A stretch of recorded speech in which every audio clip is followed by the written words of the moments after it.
Hey guys, sorry if I sound kind of sick. I just got back from Vegas and I have I'm starting to get cold. Because that's what happens every time I go out to have fun. I come back and get a cold. Um, but when I came back, oh, sorry, I saw a Jurassic Park on sale. Well, not on sale, out. And, got it. And, I'm gonna give some quick thoughts on it. I don't want it to be too long because I'm sick and you guys will probably get tired of it. But basic thoughts on the game I beat it yesterday. Very fun. If you're a fan of Jurassic Park, I wouldn't listen to the reviews. They make it seem like it's a lot worse than it actually is. It's actually quite fun. The story takes place somewhat during Jurassic Park, but pretty much halfway through episode 1, or near the end of episode 1, it pretty much takes place after the first movie. So pretty much once you're done with the first of 4 parts, it takes place after, and how the remaining people have to get off the island. Sorry. But all in all, the story is very good.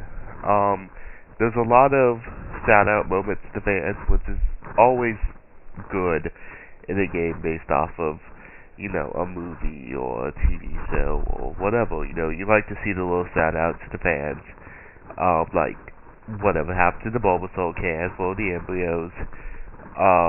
You actually get to pick up Dennis Nerdy's,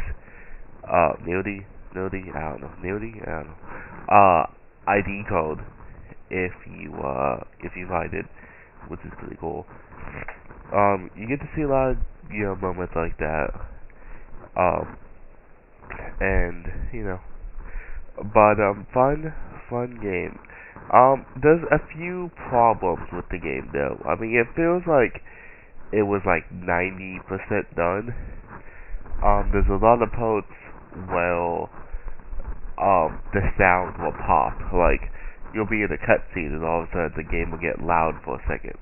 Like, it'll get louder for a second and then stop. You go like, what? At first that was my TV, because my TV's acting up, but apparently it's happened to everyone. My friend TJ owns the game. He's like, wow. Yeah, he told about how that's a normal thing. I'm like, huh.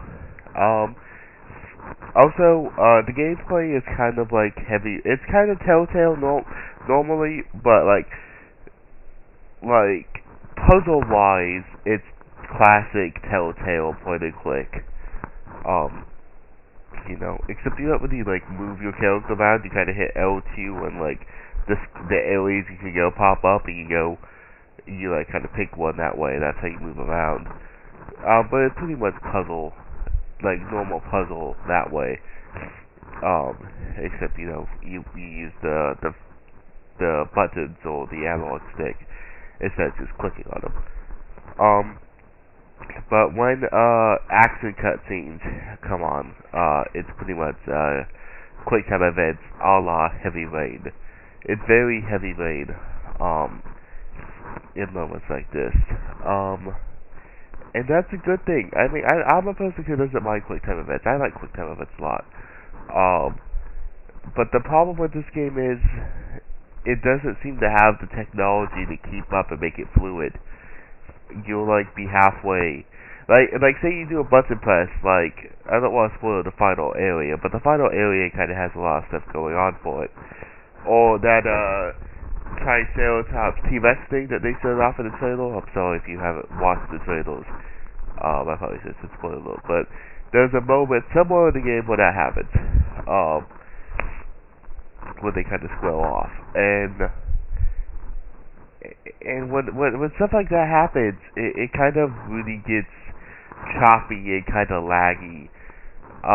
Like you'll hit a button press, and then it'll take your character a split second to move, and it's not really that big of a deal. But when a lot of stuff's going on, and like there's this epic feel, and like the music's pumping, and then like you hit a button and you see your character kind of jerk a little and stagger as the game's trying to load up the next button prompt or keep up with you.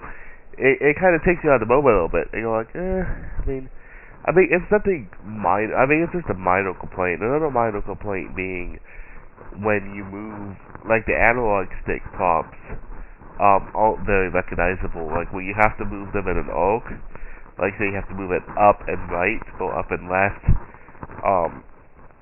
Those aren't very like recognizable. Like circling it's fine, or just going straight or left or right or down. Excuse me, that's fine.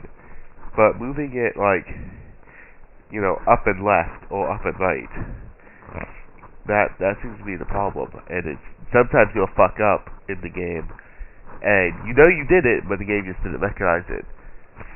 But sorry for the stuffy. But it's a very fun game. I would recommend it. I think it's worth it. I do hope they patch the game to make those little bits easier. Well, not easier, but make those little paths. Patch the game to where it's not choppy or laggy. I mean, it's a very fun game, and that would make it a lot better. There's also moments in cutscenes where, like, it will switch camera angles, and, like, it takes the game a couple seconds to load that. And so you'll think your game froze, and it's like, oh, wait, well, loading the next part of the cutscene. But, all in all, I really like the game. For Jurassic Park fans and for Telltale fans, I would recommend it. I mean, it's not 100% what you're used to with like Sam and Max or even Back to the Future, but it is a fun game. I should be a fan of the Back to the Future games.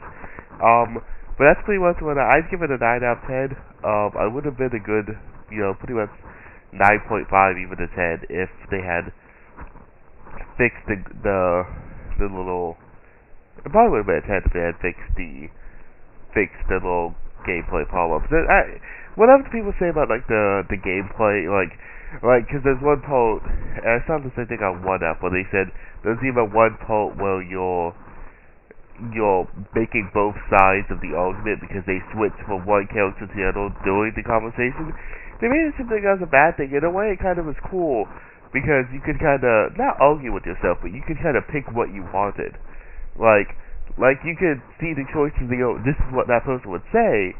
I mean, it was a lot better than just watching someone argue in a cutscene. You know, you actually got to see the different ways it could go, and kind of not force it, but you know, pick which way you wanted to go, force it to where you wanted to go. I mean, hell, you could even end it early, you know, by kind of just get the argument going because you know, valid points. But the characters were good. The models look good. I mean, I guess it could look better, but to me it looks fine. I'm not big into graphics, you know. If it looks good, it looks good. It doesn't have to look super amazing to my, like, you know, my face will melt off because of how awesome it is. It just, you know, it looks fine. I like it. Like I said, the characters have you know, pretty good backstories.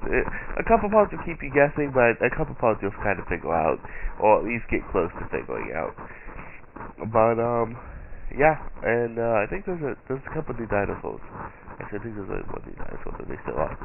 But there's nothing to say to you guys, which it was to me. I was trying to figure out what it was.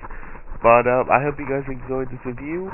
I'm actually currently playing Slaughterhouse right now, so a new review of Slaughterhouse will come out once I finish it. I might try to get not sick. I might try to get well before I put it up. I might just put it up.